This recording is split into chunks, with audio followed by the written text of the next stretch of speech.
47. jelese 95. yıldan Elhamdülillahi Rabbil alemin. Ve salatu ve selamu ala seyyidina seyyidil enbiya'i vel mursalin ve ala alihi ve sahbihi ecma'in.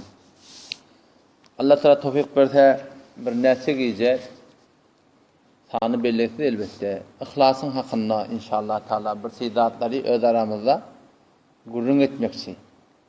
Çünkü insan bazen ulemalar aytýar, insanın kelimeyi, insanın özü kelimeyi nisyandan alıptır. Yahtan çıkarıyor. O insan yahtan çıkarıyor. Ve zekkir fe inned zikra tenfa'ul mu'minin. Aydıp diye Allah Teala. Aydıp demeklik müminlere, imanlı erkeklere, dinanlara peyda beriye diyor Allah Teala. O zaman şu insan yadından çıkarıyor. O insana bar aydıp durmalı. Kavatlar böyle burada da yadalyartın ödün. Sonra yadından çıkarıyan sonra. Burada böyle bir tane aydılya burada. Sonra yadından çıkarıyan sonra. Burada hakikat öğrenip dursun sonra.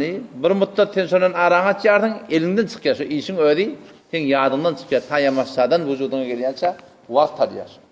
O da Müslüman doğunun muhimterin burada değil ki amal doğru olandan sonra sonuna burada da doğrulamalı. O ne mi? Niyeti doğrulamalı. Yani insan her vakit ki bir iş edecek buraya sogap deyip Hudaýa yakınlamadan süreyim kıyametıma zahire olsun deyip önce şey amalı gözlemeli şeriata öğrenmeli. O şeriata öğren bolandan sonra ne etmeli? Niyeti doğrulamak gerek. Allah Tebarek ve Teala şu Kur'an'da muhtelif mesaller bilen zatlar bilen gav suratını açıklap düşündürüptür. Awal baştan Allah Teala bir ulaqam bir elanı maňa sana o da näme? Halis bolmasan, ibadetin halis bolmasa, sadakan halis bolmasa, tevhidin halis bolmasa, niyetin halis bolmasa, amalın halis bolmasa Allah Teala men kabul etmeýän. Önce şu halis bolmak gerek. Ala lillahi'd-dinul halis. Kur'an'da bir elan şey. Ala lillahi'd-dinul halis. Ala qawattan qulaqatın lillahi'd-dinul halis. Halis ibadet Allah'dan çirim diye. Yani na halis bolsa Allah'dan çirim diye diýip aýtdyk. Halis bolmaly. Şonu hem Allah ta şonu men şonu kabul etjekdi. Ve ma min ahadin indehu min ni'metin. Hiçbir adama Allah Teala'nın padaş yok. Hiç kime sevap yok diye Allah. İlla bitigaa vejhi rabbihil a'la. Meger Allah razı olsun diye bir adam bir iş etse şona sevap var. Ve ma min ahadin indehu min ni'metin tuzda. Hiç kime etdiğin işin kıbalına, namazına, aradatına, zekatına, sadakatına, salamına, gurrun vermekliğine, eşitmekliğine sevap yok diye. Meğer illa bir surette Allah Teala sevap verecektir. O da ne mi? İbtigaa vejhi rabbihil a'la. Şu büyük Perverdigarı ki yedigat asman yedigat yeri taklaptı, gece gündüz getiripti, gün doğuruptu, gün batırıptı, yağın yağdırıya, ölüp beten deneler yerden göğürtüye, milyar yumurtasını çüçeler doğrulaptı. Şol büyük Perverdigarın, şol Hudaýyň razylığını kastetsen Allah men şoňa sevap verecek. Onça da erti kıyamet günü elan olacak diyor. Erti kıyamet günü elan olacak. Her kim, her işi, her kimden şey edemezse gitsin şundan sokağından ne verecek? O da hiç kimden sokak yok. Fetdine Allah'dan çirim etmeklik gerek. Nistada şun ki gurrun edecek ayetimiz Allah Tebarek ve Teala'nın pak kelamından ihlas eder sadaka. Sadaka vermeklikte ihlas gerek. Eğer sadaka vermeklikte sen şu ayetten bir yetime sadaka veriyen dul denananı özdeyertin, terbada gidenin hanıvadatını özdeyertin, yan arada geçti şonda galip kasarı özdeyertin, evde kurbanlık ba, yok adama kurbanlık alıp veriyertin. Şu verilen sadakalarda hetmin set derset sogap ba, eğer halis olsa, halis Allah razı olsun, basırıqlı, hiç kim bildirmeyecek verip de, bilse de içi canın bilen Allah Teala razı olsun deyip verdin, Allah da şuna sogap verecektir. Şuna diyelim ihlas eder sadaka. Yöne iki dağıt sen sadakanı ihlas ile veriptirin de eltip mescide veriptirsin, hücreye veriptirsin, hayti bir gerekli sadaka veriptirsin. İnne şu ihlas bilen veren sadakan, eğer şu ihlasını saklamasan, hifazat etmesen, sen sadakan Allah Teala batıl oluyor. Bir Hudaý için veriptir. İhlas ile veriptir. Ama şu halisliği ta Hudaýa sataşyançak, kıyamata aşyançak kabra aşancak şunu saklamaklık, hifazet etmeklik gerek. O da nemeden? Şu beriyan sadakanda bir minnet koymalılardan gelecekte, bir de ediyet yetiştirmelerden şu berilen adam. Şimdi Allah Tebarek ve Teala Kur'an'na şunu bir misal suratına ayet. Avul ayet yanına kulağına ataylı. Eûzu billahi mineşşeytanirracim. Bismillahirrahmanirrahim. Ya eyyühellezine amenu. Ey iman getiren erkeklerden analar, siz boynalıqsınız diye. Ne mani? Kıyamet iba. Cennet cehennemi iba. Ölünden sonra dirilmeklik iba. Siz şimdi boynalık tutursanız. Ya eyyühellezine amenu. Ey iman getiren erkeklerden analar, sadaka verdiniz mi? Hava. Ne için verdiniz? Allah razı olsun deyip verdiniz. Hava. İnne burada da havarda olun diye.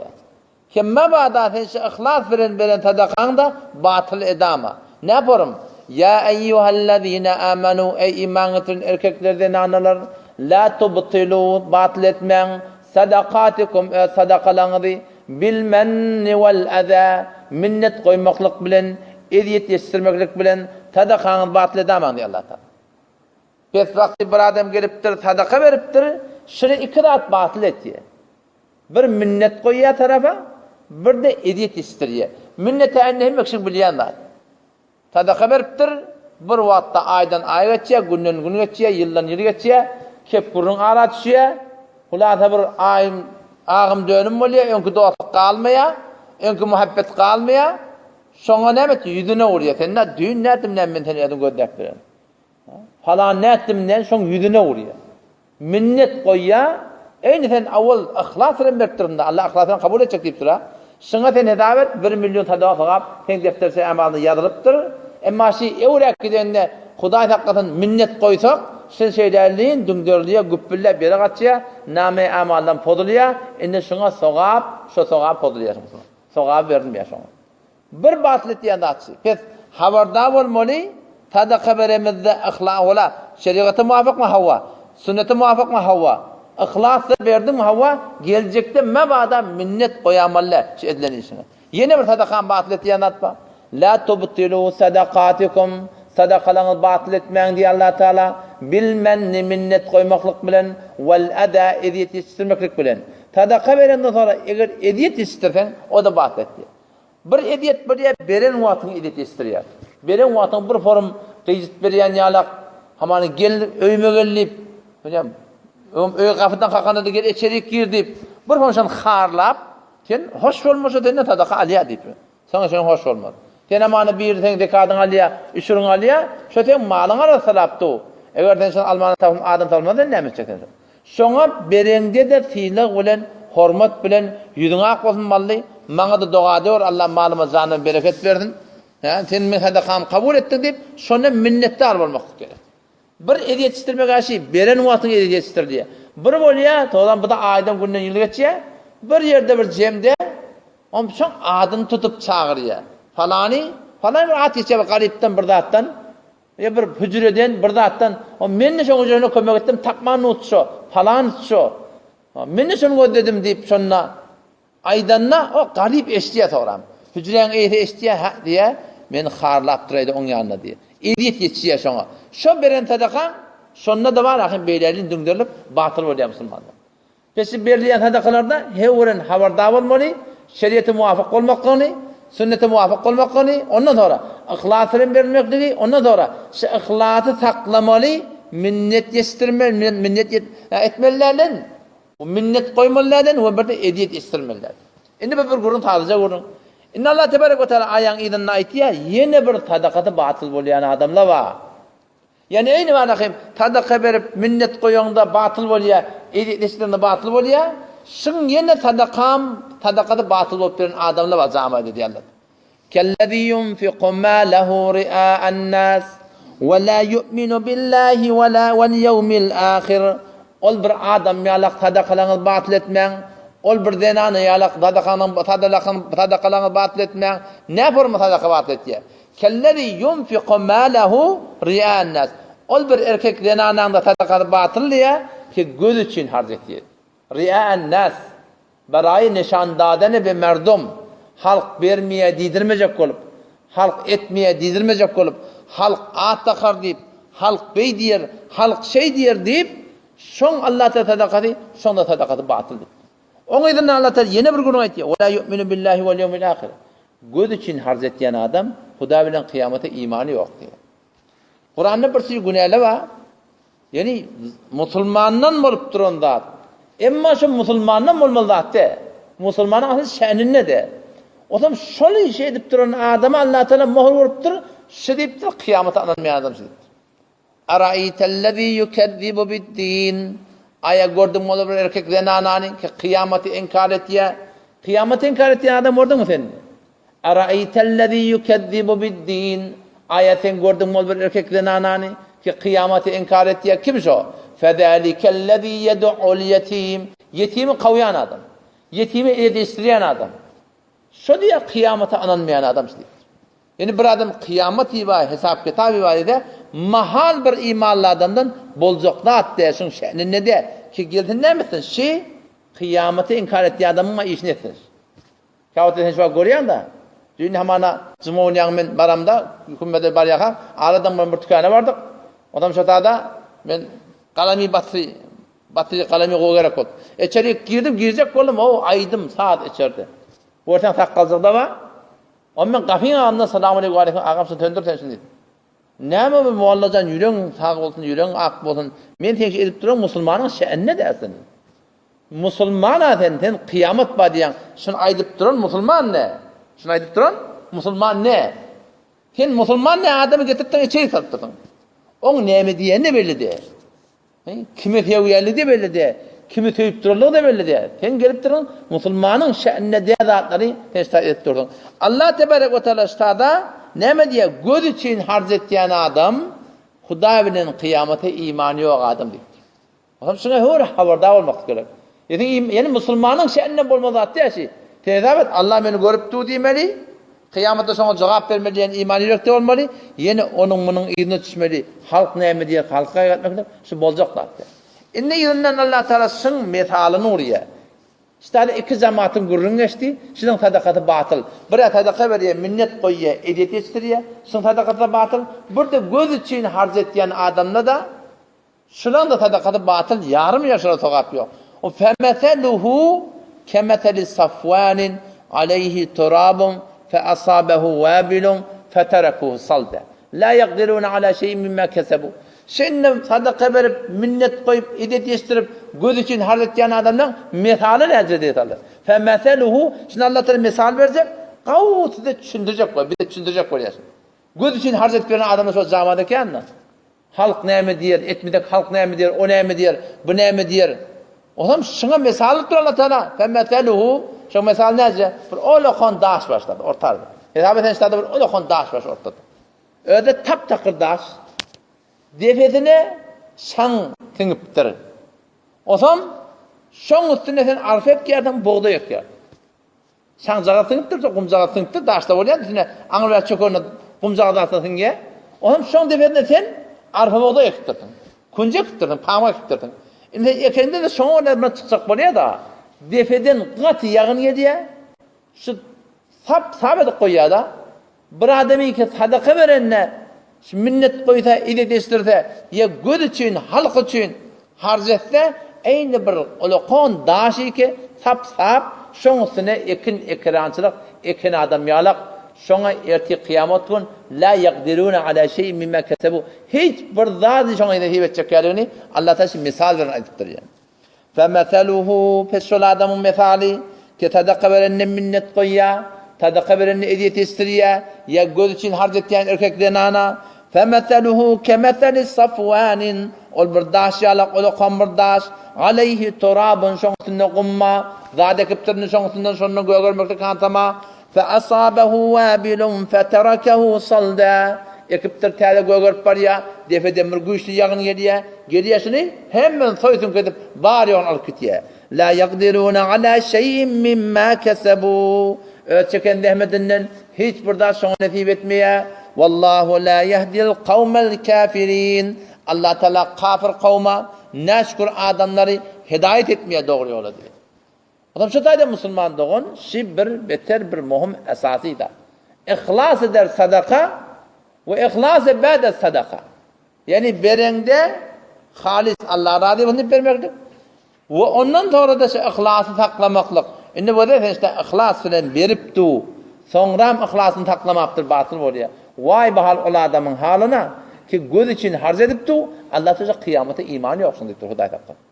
O yüzden şu aşağıya aramızda ne kadar harcatlar oluyor biliyor musun? Şun harcat bolayan zatları beter haberdan onu tercüme Kur'anlar. Allah batıl etmemeli.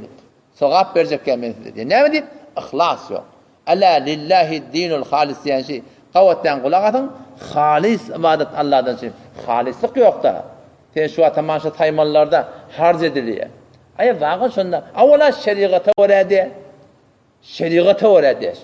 Çadırlarda ayı, 40 yüzü, yılı berliyor da şeriata öğredi. Şolar ne için berliyor? Göz için berliyor. Falani bey diyemezsin. Ölsün netiylemadı beylerini didirmeyecek ol.